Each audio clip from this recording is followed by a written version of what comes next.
Welcome to park cooking. இந்த வீடியோவில் நம்ம என்ன செய்ய போகிறோம்னா கிறிஸ்பி பிரெட் ரோல் தான் செய்ய போகிறோம். இந்த வீடியோ 20K வியூஸ் பண்ணுச்சுன்னா கண்டிப்பாக நாங்கள் செலிப்ரேட் பண்ணலான்னு இருக்கோம். 8 பிரெட்டுக்கு 4 உருளைக்கிழங்க சின்ன சின்னதாக வெட்டி போட்டிருக்கோம். மீடியம் சைஸ் வெங்காயம் 5 எடுத்துருக்கோம். அதுக்கு 2 பச்சை மிளகாய் ஆட் பண்ணிக்கோங்க. 2 டேபிள் ஸ்பூன் இஞ்சி பூண்டு பேஸ்ட் ஆட் பண்ணியிருக்கோம். இப்போ நம்ம பீஸ் போட்டு வச்சுருக்க உருளைக்கிழங்க அவிச்சு எடுத்துக்கலாம். இப்போது 8 பிரெட் ஸ்லைஸை வந்துட்டு சைடு ஃபுல்லாக கட் பண்ணி எடுத்துக்கலாம். சைடு வந்துட்டு கட் பண்ணிவிட்டு அந்த சைடை நம்ம பிரெட் க்ரம்ஸாக அரைச்சி எடுத்துக்கலாம். இப்போ இது எல்லாத்தையுமே நல்லா மசிச்சுக்கலாம். நம்ம சைடை கட் பண்ணி வச்சுருக்கோம்ல பிரெட்ஸ், அது எல்லாத்தையுமே நல்லா இந்த மாதிரி மசிச்சு வச்சுக்கலாம். இப்போ சைடில் கட் பண்ணி வச்சுருக்கதை தனியாக எடுத்து வச்சுக்கலாம். இப்போ உருளைக்கிழங்கும் நல்லா அவிஞ்சிருச்சு. அதுக்கு சைடு ஃபுல்லாகவே இந்த மாதிரி உரித்து எடுத்துக்கலாம். இப்போ ப்ரெட்டை நம்ம மசிச்சு வச்சுருக்கோம்ல, இந்த அளவு நல்லா உதிரியாக பிரெட் க்ரம்ஸ் மாதிரியே மசிச்சு எடுத்துக்கோங்க.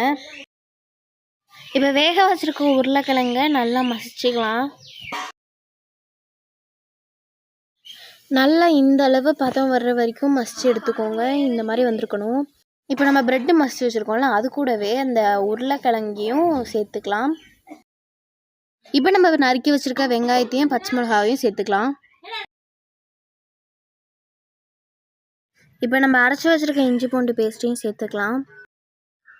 இப்போ இது கூட 1 டேபிள் ஸ்பூன் மிளகாத்தூள், இது கூடவே 1/4 டேபிள் ஸ்பூன் உப்பு, 1/4 டேபிள் ஸ்பூன் கரம் மசாலா, கொஞ்சமாக கொத்தமல்லி. இப்போ இது எல்லாத்தையுமே நல்லா கிளறி விட்டுக்கலாம். நல்லா இந்த அளவு மசிச்சு எடுத்துக்கலாம். இப்போ நம்ம சைடில் கட் பண்ணி வச்சுருக்கோம்ல, அது எல்லாத்தையுமே நல்லா அரைச்சி எடுத்துக்கலாம். இப்போ நம்ம எடுத்து வச்சுருக்க மாவை இந்த மாதிரி ஷேப்பில் உருட்டி எடுத்திருக்கேன். உங்களுக்கு எந்த ஷேப்பில் வேணுமோ அந்த ஷேப்பில் நீங்கள் உருட்டி எடுத்துக்கலாம். நான் இந்த மாதிரி உருட்டி எடுத்திருக்கேன். இது 8 ப்ரெட்டில் வந்துட்டு உங்களுக்கு 16க்கும் மேலேயே வந்து இந்த மாதிரி ஷேப்பில் வந்துட்டு உங்களுக்கு கிடைக்கும். 16 பீசஸ் வந்துட்டு உங்களுக்கு கிடைக்கும். இப்போ நம்ம செஞ்சு வச்சுருக்க பீசஸை பிரெட் க்ரம்ஸில் நல்லா டிப் பண்ணி எண்ணெயில் போட்டு எடுத்துக்கலாம்.